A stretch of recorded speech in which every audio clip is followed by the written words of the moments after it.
नमस्कार, स्वागत है आपका सत्यहिंदी.com पर। मैं हूं नीलू व्यास और एक बार आपके साथ फिर से जुड़ रही हूं आपके पसंदीदा कार्यक्रम आज का एजेंडा को लेकर, जहां पर मैं लेकर आती हूं आपके लिए दिन भर की 3 बड़ी खबरों का विश्लेषण। इसके पहले कि मैं प्रोग्राम शुरू करूं, आपको याद दिलाना चाहती हूं कि गूगल प्ले स्टोर से सत्य हिंदी के ऐप को अगर आपने डाउनलोड नहीं किया है तो कर लीजिएगा। चलिए अब आपको बताती हूं आज की मेरी स्टोरी लिस्ट। 3 बड़ी स्टोरीज में पहली स्टोरी है किसान आंदोलन से जुड़ी हुई। आज 10वें दौर की बातचीत केंद्र सरकार और किसानों के बीच में चली, लेकिन वो बेनतीजा रही। अगली जो मीटिंग है वो 19 जनवरी को है, लेकिन आज तमाम कांग्रेसी सड़क पर उतरे और उन्होंने राजभवन को भी घेरा अलग अलग राज्यों में। इसके बारे में आपको बताऊंगी। हमारी दूसरी खबर भी किसान आंदोलन से जुड़ी हुई है। आपको ध्यान होगा कि सुप्रीम कोर्ट ने एक समिति बनाई थी, जिसमें समिति के एक सदस्य भूपेंद्र सिंह मान ने कल अपने आप को अलग कर लिया था और आज अनिल घनवत भी कुछ ऐसे ही सुर में बात करते हुए नजर आ रहे हैं। हालांकि उन्होंने अपने आप को अलग नहीं किया है, लेकिन ऐसा लगता है कि समिति पर दबाव बन रहा है, क्योंकि अनिल घनवत ने एक अखबार से बातचीत में ये कहा है कि मैं किसानों के हित में ही बात करूंगा। तो इसके बारे में भी आपको बताएंगे। और तीसरी खबर जुड़ी हुई है कि रिपब्लिक टीवी के संपादक अर्नब गोस्वामी की कथित व्हाट्सएप चैट लीक हो गई है सोशल मीडिया पर, और जिसके बाद काफी कोहराम मचा हुआ है। इस पर बहुत बवाल मचा हुआ है, क्योंकि जो व्हाट्सएप उन चैट्स अर्नब गोस्वामी और जो बार्ग के पूर्व सीईओ हैं पार्थो दासगुप्ता, उनके बीच की जो चैट है वो बहुत ही रोचक है और वो कई चीजों को इंडिकेट करती है। क्या है ये व्हाट्सएप चैट, इसके बारे में भी आपको बताऊंगी। तो चलिए शुरुआत करते हैं हमारी आज की पहली खबर से।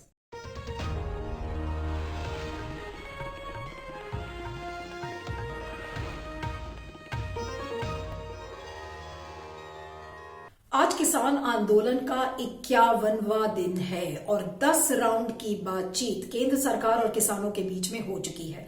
आज 10वें दौर की जो बातचीत चली वो किसान जो नेता हैं वो और पीयूष गोयल जो केंद्रीय मंत्री हैं, सोम प्रकाश और नरेंद्र सिंह तोमर जो कृषि मंत्री हैं, उनके बीच में चली। लेकिन आज की बातचीत भी बेनतीजा रही। सरकार ने कहा कि वो कृषि कानून को वापस नहीं लेगी, तो किसान अपनी तरफ से अड़े थे। उन्होंने कहा कि वो किसी और शर्त पर नहीं मानेंगे सिवाय इसके कि इन तीनों किसानों ये तीनों कृषि कानून है उनको वापस लिया जाए, और सरकार ने इसको रिपील करने से मना कर दिया है। इनफैक्ट सरकार ने ये बोला है कि हमने इतनी बातों पर अपनी रजामंदगी करी है तो कुछ बातें आप भी मान लीजिए, जिसको लेकर किसान नहीं माने। तो यानी कि 10 राउंड की बातचीत फेल हो चुकी है और अब जो अगली दौर की बातचीत है वो 19 जनवरी को होनी है। यानी कि जो बातचीत इस समय चल रही है, बातचीत से ऐसा लग रहा है कि कोई भी हल नहीं निकलने वाला है। तो ये तो रही जो बातचीत की बात है, लेकिन जिस तरीके से कांग्रेस अपने आप को इस किसान आंदोलन के इर्द गिर्द अपने आप को पोजीशन कर रही है, वो भी एक बड़ी बात है। क्योंकि आज देखा गया कि कांग्रेस के तमाम नेता अलग अलग राज्यों में, चाहे वो हरियाणा में हो, चाहे पंजाब में हो, चाहे चंडीगढ़ में, अलग अलग राजभवनों में आज कांग्रेस के जो नेता थे वो राजभवन तक उन्होंने मार्च किया। बहुत सारे ऐसे लीडर्स हैं जैसे भूपेंद्र सिंह हुड्डा और जो बड़े बड़े लीडर्स हैं जैसे यूपी के जो कांग्रेस के अध्यक्ष हैं अजय सिंह लालू, इन सारे लीडर्स को डिटेन किया गया जब वो इस समर्थन में, जो किसान आंदोलन चल रहा है उसके समर्थन में उन्होंने मार्च करना शुरू किया।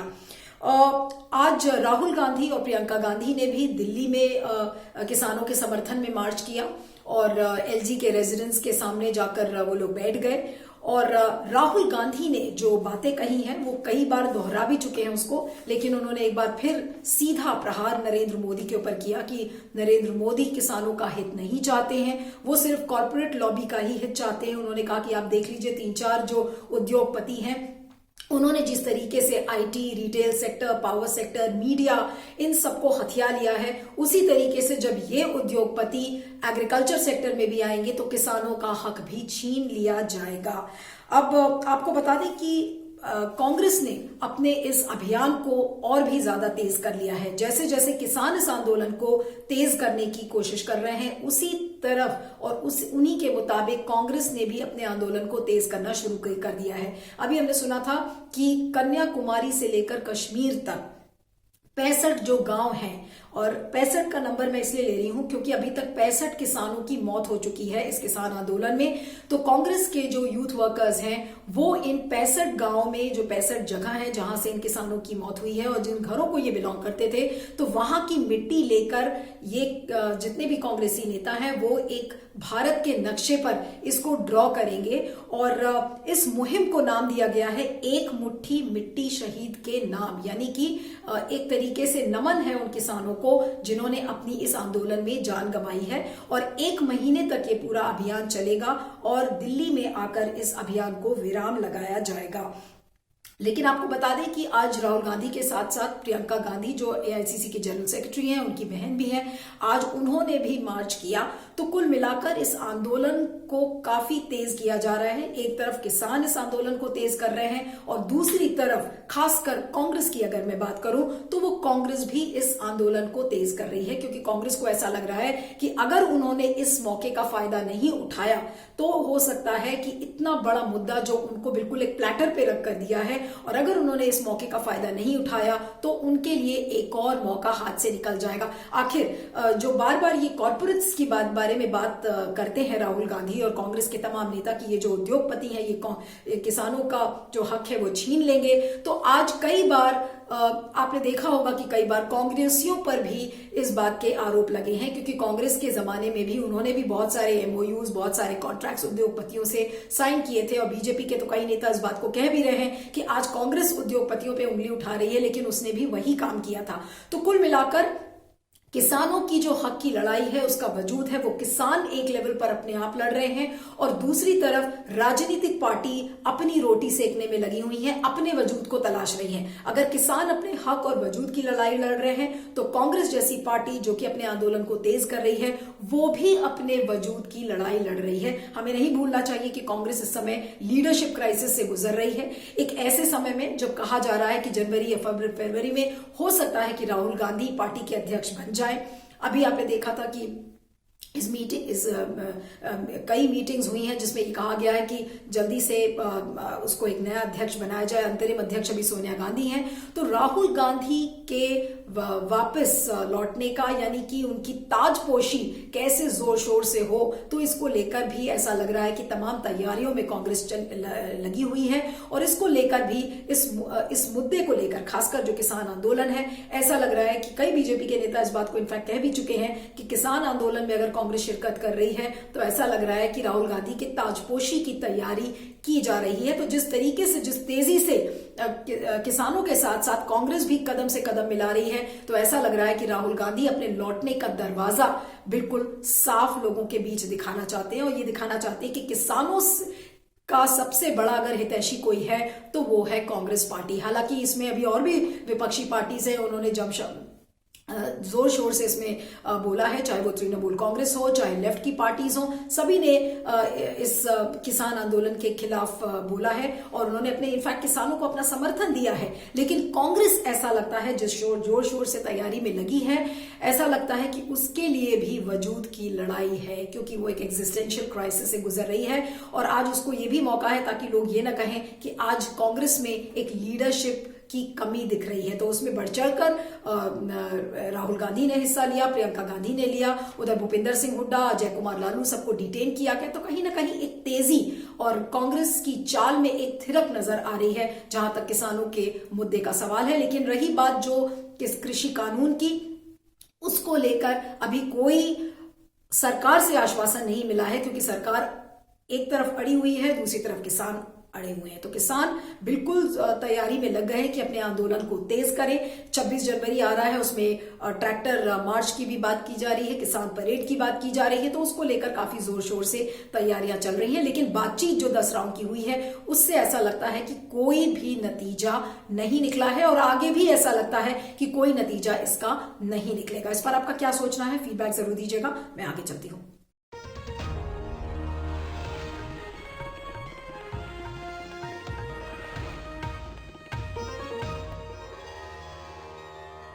अब बात करते हैं किसान आंदोलन और कृषि कानून से ही जुड़ी हुई एक और खबर की। सुप्रीम कोर्ट ने एक समिति का गठन किया था, एक 4 सदस्यों की समिति बनाई थी, जिसमें कि कल खबर आई थी कि भूपेंद्र सिंह मान, जो कि भारतीय किसान यूनियन के अध्यक्ष हैं, उन्होंने अपने आप को अलग कर लिया था। अब आज ये खबर आ रही है कि अनिल घनवत, जो कि शेतकारी संगठन के सदस्य हैं, जो कि इस समिति के भी सदस्य थे, तो उन्होंने अपने आप को अलग नहीं किया है। लेकिन अनिल घनवत ने क्या कहा है? अनिल घनवत ने इस बात के लिए कहा है कि वो किसानों के हित में ही काम करेंगे और उन्होंने कहा है कि वो एक ऐसी रिपोर्ट देंगे जिसको वो उम्मीद करते हैं कि सरकार उस रिपोर्ट को मानेगी, और अगर सरकार ने उस रिपोर्ट को स्वीकार नहीं किया तो शेतकारी संगठन एज एन ऑर्गेनाइजेशन और वो खुद यानी कि अनिल घनवत किसानों के आंदोलन में जाकर खुद से बैठ जाएंगे। यानी कि ऐसा लग रहा है कि समिति पर कोई ना कोई दबाव इस समय पड़ रहा है। उधर अशोक गुलाटी और पीके जोशी 2 और मेंबर्स हैं। अशोक गुलाटी एग्रीकल्चरल इकोनॉमिस्ट हैं और PK Joshi Food Policy Research Institute के डायरेक्टर रह चुके हैं। तो अशोक गुलाटी पर जो स्वराज अभियान के अध्यक्ष हैं योगेंद्र यादव, तो उन्होंने इस बात को कहा है कि अशोक गुलाटी को भी अपने आप से जहां तक इस पूरे समिति का सवाल है उससे अपने आप को अलग कर लेना चाहिए। और उन्होंने इस बात को कहा है कि वो एक ऐसे मैच में एम्पायर का रोल नहीं प्ले कर सकते जिस मैच में वो खुद खिलाड़ी रह चुके हों। तो कुल मिलाकर जो ये पूरी समिति बनी है उस पर कहीं ना कहीं दबाव है कि जो किसानों की भावनाएं हैं, किसानों के जो सेंटिमेंट्स हैं, अगर उसके खिलाफ कोई खड़ा नजर आएगा तो ऐसा लग रहा है कि समिति का वजूद भी नहीं बचेगा। हालांकि जो गुरनाम सिंह चड़ूनी हैं उन्होंने इस समिति का स्वागत किया था, और लेकिन साथ में उन्होंने ये भी कहा कि किसानों ने तो ऑलरेडी अपना मन बना लिया है कि वो किसी समिति के सामने नहीं जाएंगे। और उन्होंने ये भी कहा कि किसानों ने किसी समिति की गठन की मांग नहीं की थी, तो ऐसी समिति का कोई मतलब नहीं है किसानों के लिए। और लेकिन अनिल घनवत का ये बात कहना कि वो आंदोलनकारी किसानों के साथ हैं, तो ये एक अपने आप में बड़ी बात है। अब ये देखना होगा कि ये जो पूरी समिति है वो समिति क्या दबाव में आकर बाकी 2 जो मेंबर्स हैं वो भी अपने आप को अलग करते हैं या कोई ना कोई स्टेटमेंट देते हैं। लेकिन कुल मिलाकर जो ये पूरी समिति सुप्रीम कोर्ट ने बनाई है, इसका ऐसा लग रहा है कि इसके कोई मायने नहीं है, इसका कोई वजूद नहीं है, और सुप्रीम कोर्ट ने समिति बनाकर अपने आप के लिए भी बहुत सारी मुश्किलें खड़ी कर ली हैं। लोग सवाल उठा रहे हैं कि इस समिति का क्या मतलब था। समिति बनाने का काम तब होता है जब कोई आप कानून बनाते हैं, उसके बाद समिति बनाई जाती है, वो कानून स्टैंडिंग कमेटी के पास जाता है और कमेटी उस कानून की जांच करती है और उसके गुण और दोष को एग्जामिन करती है। तो सुप्रीम कोर्ट का इस समिति को बनाना लोगों की समझ से परे है। उसके अलावा सुप्रीम कोर्ट के बारे में लोग ये कह रहे हैं कि उन्होंने तीनों कृषि कानून को सस्पेंड कर दिया बिना किसी कानूनी आधार की, क्योंकि सुप्रीम कोर्ट का काम है कि किसी भी कानून की कॉन्स्टिट्यूशनैलिटी, उसकी लीगैलिटी यानी कि संवैधानिक और जो कानूनी प्रक्रिया है उसकी जांच करना। तो बिना उस कानूनी प्रक्रिया की जांच किए, बिना संवैधानिकता की जांच किए उन तीनों लॉज को सस्पेंड कर दिया सुप्रीम कोर्ट ने। तो इस बात को लेकर भी काफी बवाल मचा हुआ है और सुप्रीम कोर्ट की छवि को काफी इससे नुकसान पहुंच रहा है। लोग ये भी कह रहे हैं कि सुप्रीम कोर्ट एक आर्बिटर कैसे बन सकता है किसानों और केंद्र सरकार के बीच में। और जहां तक जो सेपरेशन ऑफ पावर्स का मामला है, तो सुप्रीम कोर्ट ने एक ऐसी टेरिटरी में, एक ऐसी चीज में अपनी टांग अड़ा दी है जहां पर उसे अपनी टांग नहीं अड़ानी चाहिए थी। तो इन सब तमाम बातों को लेकर सुप्रीम कोर्ट की भी काफी आलोचना हो रही है। तो कुल मिलाकर समिति का वजूद इस समय ऐसा लग रहा है कि बिल्कुल खत्म हो चुका है। इस समिति को पहली मीटिंग के बाद 2 महीने के अंदर इसकी रिपोर्ट सौंपनी है। लेकिन आज सबसे बड़ा सवाल यह है कि कमेटी के सामने जब किसान जाएंगे ही नहीं तो ऐसी समिति के मेंबर्स क्या करेंगे और वो किस बात की रिपोर्ट देंगे, क्योंकि किसानों ने कहा है कि हमारा कोई मतलब और कोई औचित्य नहीं है कि हम कमेटी के सामने जाएं और अपनी बातों को रखें, क्योंकि वो इस कमेटी को मानते ही नहीं है। तो इसका मतलब यह है कि जब कमेटी के सामने किसान जाएंगे ही नहीं तो कमेटी किस बात की रिपोर्ट सरकार को देगी या सुप्रीम कोर्ट के सामने रखेगी। तो इन सारी चीजों को लेकर काफी बड़े बड़े सवाल इस समय खड़े हुए हैं। लेकिन कुल मिलाकर आप देख लीजिए कि ना तो समिति ही ठीक से काम कर रही है, उसके ऊपर सवाल खड़े हो रहे हैं, सियासत उसके ऊपर सवाल खड़े हो रहे हैं, अदालत उसके ऊपर सवाल खड़े हो रहे हैं। तो यानी कि संसद, सियासत, अदालत, इन तीनों अंगों ने किसानों को आज फेल कर दिया है। और ये जो किसान है, ये इन्होंने ठान लिया है कि ये इनके हक की लड़ाई है, ये इनके वजूद की लड़ाई है, इसलिए वो पीछे नहीं हटेंगे। लेकिन उधर आज जो इंटरनेशनल मॉनेटरी फंड के जो कम्युनिकेशन डायरेक्टर हैं गैरी राइस, उन्होंने भी आज इस बात को कहा है कि ये जो तीनों कृषि कानून है ये कृषि सुधार के लिए अच्छे हैं। लेकिन साथ में एक पेज भी उन्होंने ऐड किया। उन्होंने इस बात को कहा कि ये जो तीनों कृषि कानून है इनको मजबूत बनाने की जरूरत है। यानी कि दोनों तरफ से IMF के कम्युनिकेशन डायरेक्टर ने खेला है और कहा है कि एक तरफ कृषि सुधार के लिए ये तीनों कानून अच्छे हैं, लेकिन इनको स्ट्रेंथन करने की जरूरत है। तो कुल मिलाकर जो पूरा गतिरोध है इस समय किसानों और केंद्र सरकार के बीच में वो बना हुआ है, लेकिन किसान किसी भी मूड में नहीं लगते कि वो पीछे हटेंगे। लेकिन आज तमाम सवाल खड़े हो रहे हैं कि जिस तरीके से किसान आंदोलन को सरकार ने, अदालत ने हैंडल किया है, वो अपने आप में एक गलत तरीका है। और जो उनकी अपनी निजी जिम्मेदारियां हैं, चाहे वो संसद की हो, चाहे अदालत की हो, आज उस पर तमाम सवाल खड़े हो गए हैं।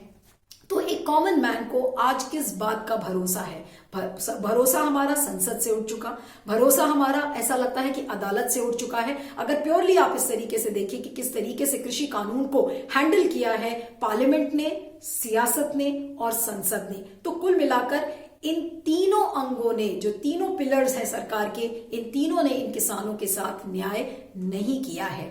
अब रही बात विपक्षी पार्टीज की, तो वो इतनी मजबूती में अभी नजर नहीं आ रही है। हालांकि कांग्रेस ने अपने सुर बढ़ाने की कोशिश कर दी है, लेकिन वो भी अपने वजूद को ही तलाश रही है। तो किसानों के प्रोटेक्शन के लिए अभी कौन आगे आएगा किसी को पता नहीं है, इसका आगे का रास्ता कैसे निकलेगा। लेकिन एक बात तय है कि इन किसानों ने ये ठान लिया है कि उनके भविष्य की लड़ाई उन्हें अकेले ही लड़नी है। न कोर्ट उनके काम आएगा, न सरकार, न सियासत, न संसद।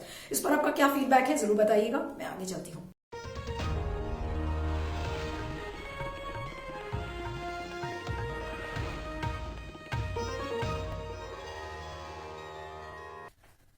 अब बात करते हैं रिपब्लिक टीवी के संपादक अर्नब गोस्वामी की। जी हां, आज उनकी कुछ व्हाट्सएप चैट्स लीक हुई हैं। मैं कथित वर्ड इस समय यूज करूंगी। Alleged WhatsApp chats have been leaked और सोशल मीडिया पे ये काफी वायरल हो रही हैं।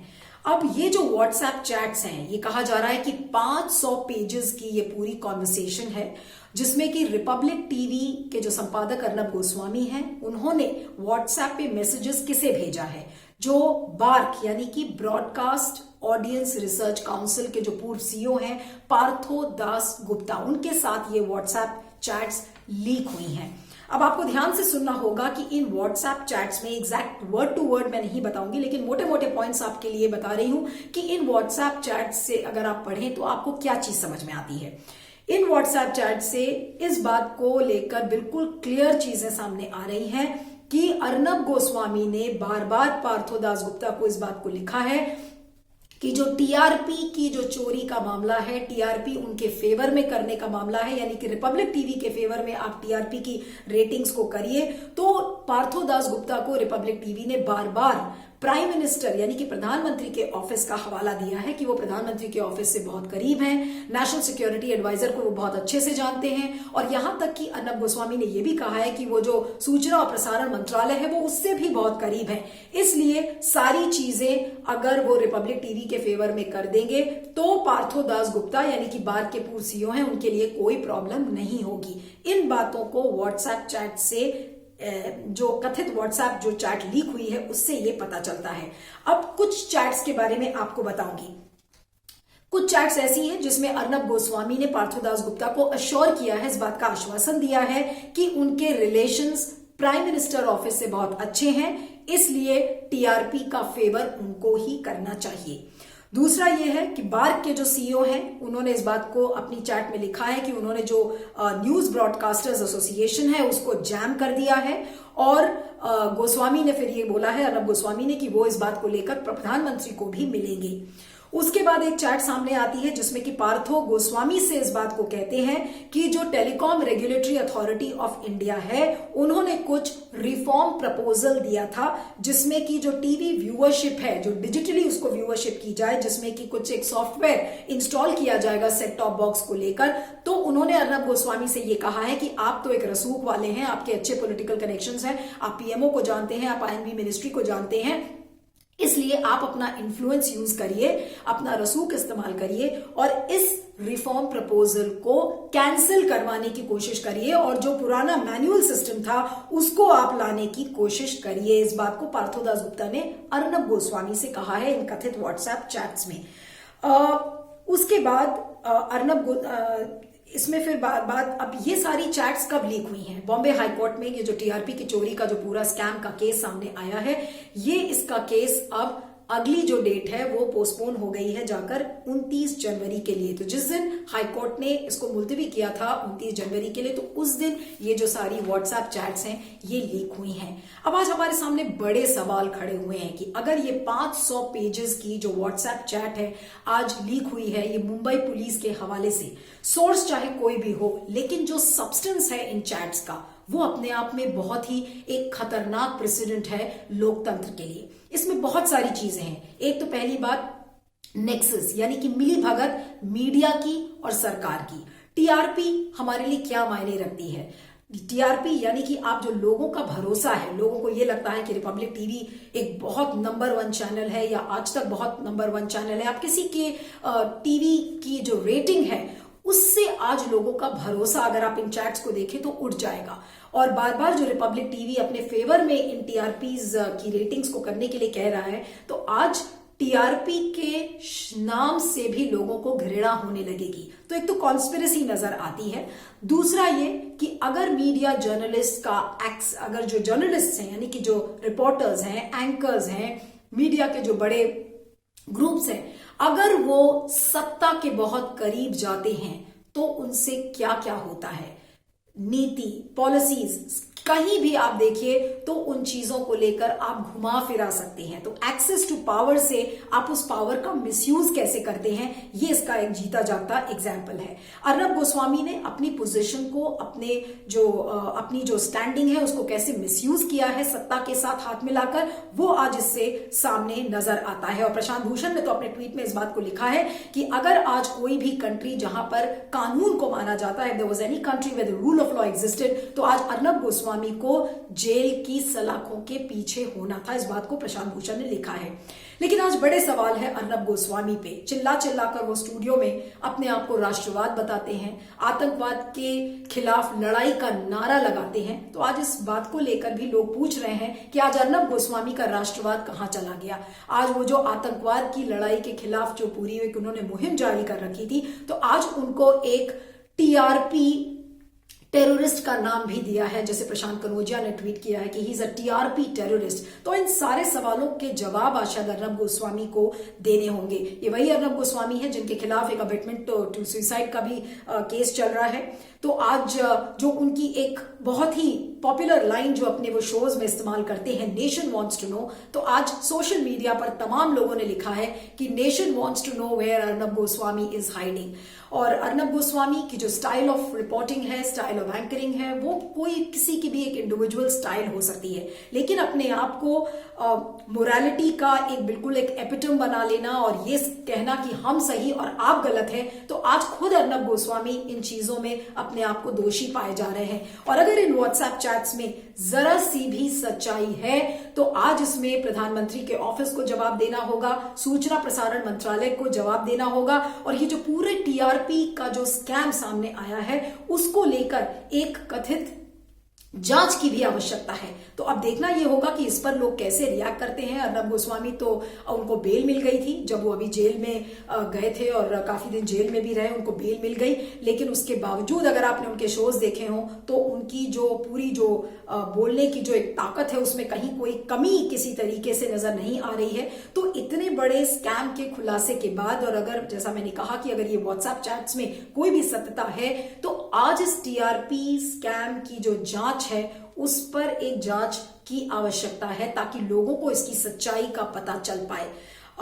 लेकिन फिलहाल जब तक इसकी हम तह तक नहीं पहुंचते हैं, जब तक कोई कमेटी का गठन नहीं होता है जो इसकी जांच करे, तो अब अगला जो केस है, मुंबई पुलिस ने कहा है कि वो अर्नब गोस्वामी को अभी तब तक हिरासत में नहीं लेंगे जब तक अगली जो डेट है यानी कि 29 जनवरी उसकी हियरिंग नहीं हो जाती है। तो काफी रोचक ये केस हो गया है, लेकिन साथ साथ एक बहुत ही चिंताजनक एक सिचुएशन हमारे सामने खड़ी है टीवी इंडस्ट्री के लिए भी, कि अपने टीआरपीज को कैसे लोग मैनिपुलेट करते हैं, चैनल्स कैसे मैनिपुलेट करते हैं।